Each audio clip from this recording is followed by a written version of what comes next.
Hello, resident Red Dead fan here, and welcome to Season 2 of JadeBlade. And to celebrate the change of seasons, I'm doing something that I never thought of. Making a Persona 5 video. I know, you want something different other than anime shit, but nothing, suck my dick. Anyways, today's special Persona 5 video is analyzing Haru.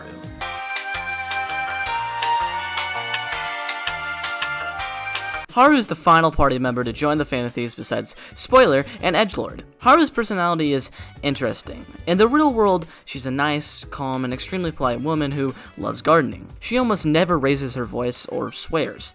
Now, I believe Haru's personality is fine. Sure, it could be more deep and detailed, but I'm personally fine with it. It's a pretty good contrast to a lot of the Persona 5 characters, and I think her relationship with all the characters and how they bounce off of each other is really nice. Also, Haru's voice actor, Xanthi Hun, does a really great job conveying said personality. But my issue is found in the fact that she never gets to show her personality. If you've ever been on Reddit, what the hell is that? You would have seen at least a handful of Haru Screentime jokes, because 1, they're funny, and 2, they're true.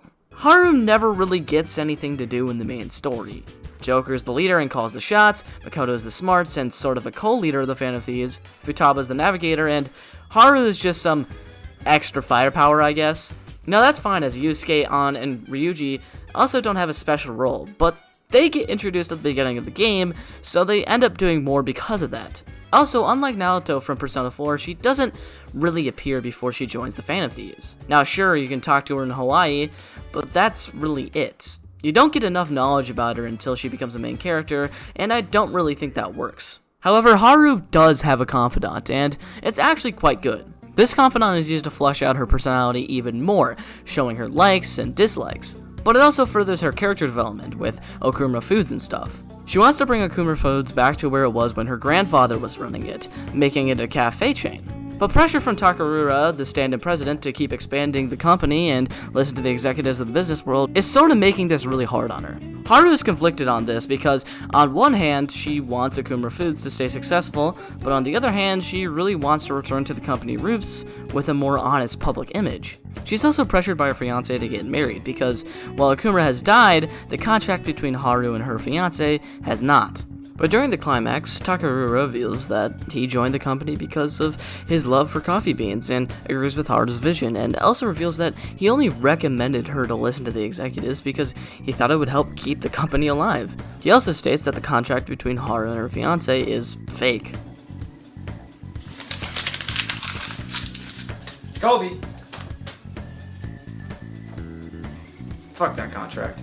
Haru finally realizes how she wants to handle the business, and most importantly, accepts responsibility. I believe this is a solid confidant that continues her story in the main plot, but also builds upon her character. I would never cry to a Frank Ocean song, let's be honest. I am a Haru is the daughter of Okumura, the owner of Okumura Foods. Okumura is a greedy, manipulative man who cares very little besides his business and his politics. Haru just so happens to be a victim of his behavior, being treated like a tool and even forced to get married to a man she doesn't even like. Haru is also starting to resent her father and believes that he's changed. This culminates into dog shit, the scene, followed by Haru helping Morgana and joining the Phantom Thieves. Now I skipped over a lot of shit because, well, Haru just doesn't get enough development during this segment. I mean, there's so much going on in the Okumura arc that they sort of just scrape Haru out of it and just call it a day. They just try to wrap up so much plot in such a little amount of time, which unfortunately means that Haru is sort of left to the side. And like I said, Haru doesn't get to do much afterwards, and ultimately Haru just sort of becomes a boring character who is only served to do more damage in combat. Haru's not the worst main character in Persona 5. I mean, you can't be the worst when Mr. Furry is here, but Haru certainly is not a standout. Bruce, it's been 5 years. You still owe me $16. Now, Haru as a character is just okay. But what about Haru as a fighter? Mid. Noir is almost a completely different character in the metaverse. She goes from normal, kind, and soft-spoken girl to Patrick Bateman's #1 fan. I love this change in personality because it's just super funny to see this polite character become an axe-wielding maniac. Anyways, Haru uses Milady as her persona, who specializes in gun and psychic attacks. Now, Psychic was a new element introduced in Persona 5, and deals technical damage to mental status elements like Rage or Brainwash. Now, overall, Psy is pretty useful, but I still usually use physical or almighty attacks instead. Now, Haru's gun attacks are more impressive. Haru gets the skill Triple Down as soon as you unlock her, and Triple Down is super powerful. Dealing light damage 1 to 3 times to all enemies is very good in the middle game, and combine that with Snipe or Cripple, both skills that you get through level up and make Triple Down even more cracked, you get an extremely powerful gun-based character. Haru gets Tetrakarm, which is pretty niche and honestly not very useful. Haru also gets Heat Riser at level 75, and that is super good. Heat Riser buffs all your stats, which is super busted. But level 75 is quite late into the game, and by that point you probably already have access to that skill with Joker, so does it matter? Not really. Overall, Haru is a decent party member, especially if you want gun skills. But besides that, Haru is outclassed. Healing, use Makoto or Morgana. You want magic power, use Ana or Morgana. You want high amounts of physical damage, use Yusuke. Tank, Ryuji. Jack of all trades, Makoto. See, Haru is just sort of meh at everything besides gun skills, which is simply a small niche that Joker can easily cover. And while Heat Riser is nice, you simply get it too late. In the end, Haru is a character with lots of potential, but just like Cyberpunk, she doesn't get enough time in the oven. Her development is half-baked, and she just doesn't get enough time to shine. Even in combat, she's just sort of there. Overall, I don't hate Haru, I just think there's better characters in Persona 5. Like Ryuji.